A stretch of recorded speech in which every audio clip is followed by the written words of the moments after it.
प्रत्यक्ष तो बापू के दर्शन नहीं किए हैं मैंने। हमारा जो यूथ है वो अपने आप को मानता है कि वो बहुत ही लॉजिकल है, तो मैं भी वैसी ही थी।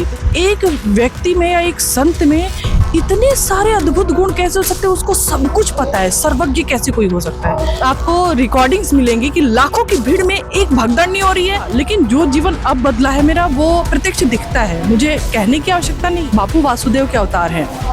ये मेरा अपना अनुभव है।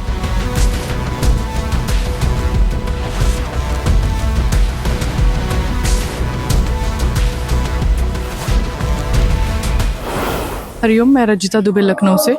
मैं हिंदी साहित्य में पीएचडी कर रही हूँ लखनऊ से ही।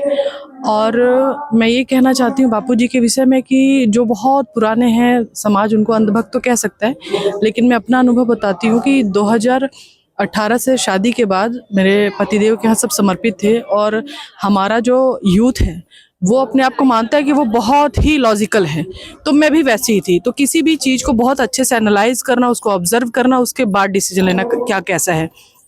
तो जो मैंने गुरुदेव के सत्संग, बापू जी के सत्संग सुनना स्टार्ट किया यूट्यूब पे, तो मैंने एक चीज़ पाई कि जो गुरुदेव बापू जी जो मंत्र बताते हैं, बापू जो तिथियां बताते हैं कि रविवारी सप्तमी, बुधवारी अष्टमी, मंगलवारी चतुर्थी, ये सारा मैं बहुत ही डीप सुनती गई उनके सत्संग को। और मैंने ये पाया एक व्यक्ति में या एक संत में इतने सारे अद्भुत गुण कैसे हो सकते हैं, उसको सब कुछ पता है, सर्वज्ञ कैसे कोई हो सकता है। तो कुछ सालों के बाद 18, 19, 20 तक आते आते मैंने खुद से ये डिसीजन, मतलब मुझे जो अनुभव हुआ कि बापू कोई साधारण संत नहीं है, बापू वासुदेव के अवतार हैं।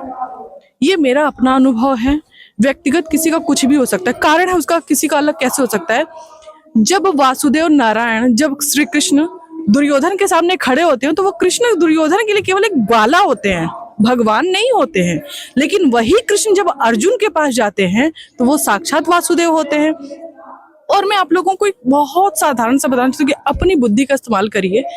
पांडवों के पास केवल कृष्ण थे और पांडवों की पराजय नहीं हुई, और कौरवों के पास कृष्ण नहीं थे और कौरव में से एक बचा भी नहीं। तो इस पे अपनी बुद्धि का इस्तेमाल करना है।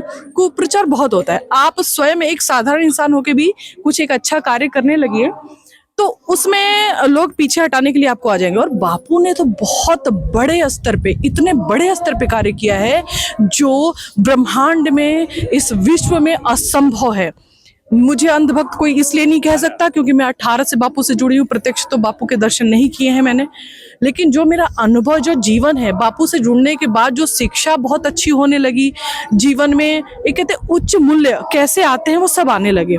परिवार तो संस्कारी था, लेकिन जो जीवन अब बदला है मेरा वो प्रत्यक्ष दिखता है। मुझे कहने की आवश्यकता नहीं है उसमें। जैसा आपने कहा कि आपने बापू से अभी तक मिली नहीं, बापू के सत्संग में नहीं जाना ना पहचाना आपने जी, तो कहीं आपको कहीं अंधविश्वास तो नहीं है आपका कि बापू महान संत है, बापू निर्दोष है? देखिए, अंधविश्वास तो उसको कह सकते हैं कि जो जाता रहा है बार बार वो भक्त हो गया है, लेकिन जो गया ही नहीं वो अपने अनुभव के आधार पे बोलेगा। जिसने प्रत्यक्ष कुछ भीड़ नहीं देखी, जो हम यूट्यूब पे जब उनके मैं सत्संग देखती हूँ, जो लाखों की भीड़ देखती हूँ, तो आप देखेंगे कि आजकल छोटे मोटे सत्संग में जहाँ 5000 की पब्लिक आती है वहाँ भगदड़ मच के दंगे हो जाते हैं। और वो बापू के समय आप याद करिए, आपको रिकॉर्डिंग्स मिलेंगी कि लाखों की भीड़ में एक भगदड़ नहीं हो रही है। आप बस इतना समझिए, अपने व्यक्तिगत स्तर पे हर मनुष्य आज के समय में शांति चाहता है, उन्नति चाहता है और वो संपन्नता चाहता है। संपन्नता के बिना कोई नहीं रह सकता। अगर आपको ये सारी चीजें चाहिए तो एक जो निर्दोष दृष्टि, वासुदेव कहते हैं, कृष्ण से अर्जुन कहते हैं कि तेरा कर्म में अधिकार है, तू कर्म कर और फल की इच्छा वो छोड़ दे। तो जो मेरा जीवन है बापू के आने के बाद, वो क्रोध, मतलब प्रत्यक्ष दर्शन न करके जब इतनी उन्नति हो सकती है, तो मैं उन साधकों को कोटि कोटि नमन करती हूँ, उन्हें साधुवाद करती हूँ। और मैं उस चीज़ को अगर बहुत डीप जाऊंगी तो मैं आप लोगों से बहुत महत्वपूर्ण बातें नहीं बोल पाऊंगी, क्योंकि होता है ना कि जो प्रेम और जो आपने वासुदेव रूप में जब देख लिया होता है ना, तो फिर दृश्य कुछ और ही हो जाता है, आप सामान्य नहीं बता पाते। अपराधियों को जेल, अपराधियों को बेल और संतों को जेल। हम एक जैसे आजकल ऐसे दौर चल रहा है जिसमें हम कहते हैं कि हमारी हिंदुत्ववादी सरकार है, सरकार आजकल हिंदुत्व के सहारे वोट पाई हुई है। तो असल में बापू तो हिंदुत्व के सबसे बड़े संत शिरोमणि है, सिरमौर है। तो उनको जमानत क्यों नहीं मिल रही है? जो जमानत की बात है, मेरी दृष्टिकोण अलग है। मैं आप सबसे कहना चाहती हूँ, जो मेरा दृष्टिकोण है जमानत को लेकर के, जो बापू को मैंने देखा है ना, वासुदेव को बांधने की किसी में क्षमता नहीं है। हाँ, इसमें निमित्त तो कोई ना कोई बनता है ना, जैसे दुर्योधन निमित्त बन के कौरवों का नाश करवाया था ना उसने, शकुनी ने, तो वैसे ही हमारी कुछ सरकारें हैं, कुछ लोग हैं, कुछ पार्टियां हैं, और वैसे दुर्योधन तो अभी भी समाज में है ना। ऐसा तो हम कह नहीं सकते कि समाज सिर्फ पांडवों से भरा हुआ है। तो सारी दृष्टि है, आप इस चीज को किस दृष्टि से देखते हैं निर्भर आप पे करता है। पात्रता जितनी होगी जल उतना ही आगे। एक चम्मच में, एक कटोरे में और एक कुएं में आप पात्रता बढ़ाते जाइए, जल बढ़ता जाएगा।